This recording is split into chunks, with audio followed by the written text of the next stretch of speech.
Work-life balance as hairstylist is so important, especially if you're a good hairstylist. Yeah. Because you're in such high demand. Yeah. I'm a hairstylist. I completed a degree and worked in a corporate environment, but now I'm back in the salon. And I guess I'm a good hairstylist because it never takes me more than 6 months to build a clientele.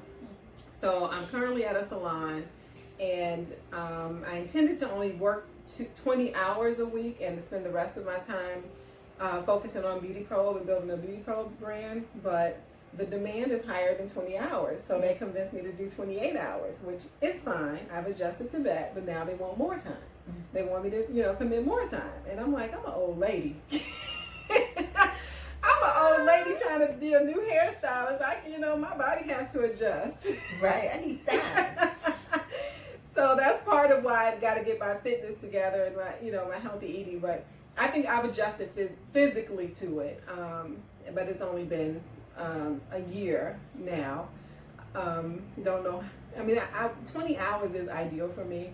I figured I would put in the extra time to build the clientele and then cut back later. But the things that I think are important is, making sure you set aside a day off. Yep. You definitely have to have a day off where you don't, allow clients to intrude on your personal time. They're going to always have some reason that they want you to do hair on your day off or, take appointments. And you just have to take that time for yourself. And the other thing I do is make sure that I get a massage once a month. I think that's important because our jobs are so physical. There's so much, tension. Like behind that chair curling all day, tightening the, after 8 hours, you done, right. scrunched yourself up so much. Right. you got to get those knots massaged out. Yeah. So I do that, and also one of my friends encouraged me to do hot yoga with her. So I started doing that in January. Okay. And would it be in the winter here in Chicago? It's not bad because going in there when it's cold outside, right. It's nice. And then you come out and you feel so free and open, and there's no tension and your muscles are stretched. So those are some things that I make it a point to do. I think, when I think about work-life balance, I think my situation is a little different than most hairstylists my age. So I've been in the industry 20 years, and I spent, most of my life doing hair and just being in the industry and traveling for the industry and working, right? That's just what I did. And then I got married more recently, so a year and a half ago. So that was a little bit of a change because now you have somebody that likes, they're looking for some time. Where my time? You're like, oh, about you. I should probably spend some time with you. Okay, good. And so most stylists my age, right, have already had children, and their children are self-sufficient, and kind of doing their own thing. And we haven't started a family yet, and so that's something that, we're considering. And so, that gives me a little anxiety because it's like, whoa, a husband and a kid. But what about work, right? Because for 20 years, that's literally all I've done. And so that for me is a big adjustment, and just trying to set boundaries now so that as those things progress, I'm not in a space where I'm trying to juggle it all or figure it all out. So just being mindful of, how many clients I'm booking and having that day off and not allowing clients to continue to manipulate me into working longer hours or squeezing people in. And you realize we both agree on one day off. Most people have 2 days off. I know most people do have 2 days off. And so, sidebar.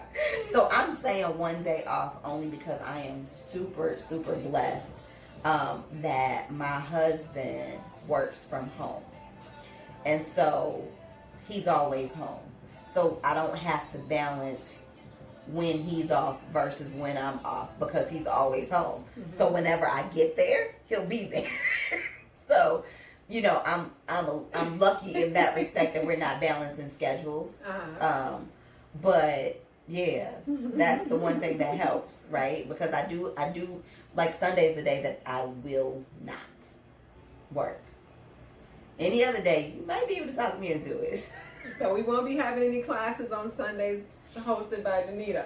Well, maybe. Depending, right? Don't send Mr. after me. No, because if I can, like, let's say not take a Monday, like take a Monday off and do a class on Sunday. So, you know, with special occasions or special events, I can adjust that. Mm-hmm. But in terms of clients, got it. right, in terms of clients, you know, the one that's calling like, I know you don't work today, but I was wondering. No, like I'm not letting people continue to manipulate me. The other thing that I'm learning is we keep talking about these old school versus new school stylists, right? So we came from the era where people called, they made the appointment, we wrote it down, and that was that. Well, my clients are used to that. Calling, making an appointment.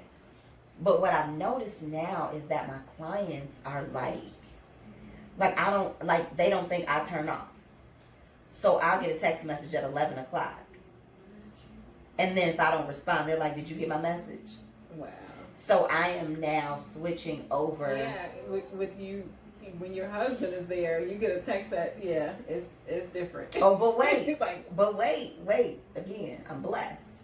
So in the industry that my husband is in, his work day probably ends about 5 or 6 o'clock. But his phone day probably doesn't end till about 9 or 10. okay. So we both are kind of like at dinner, like real quick, right? So, but with that being said, when we start considering family and kind of all of these other changes that may come, definitely gotta make. I have to be able to cut the time off, and so now I'm switching to online booking, and I've got a lot of pushback, like because of course, you know, I'm letting my clients know like this is something that's coming, and they're like, well, why? But I have one client that literally will text me and say, see you tomorrow at 7 a.m. Then she'll text me and say, I'm on my way at 6 a.m. Then she'll text me at 6:45 and say, I'm here. Yeah, they're used to that personal connection. Right. Everything is so computerized and automated now, and our industry is not. And I think people look forward to that. And yeah, I gotta cut it off. yeah, you gotta cut it off. I have to. when it comes to that.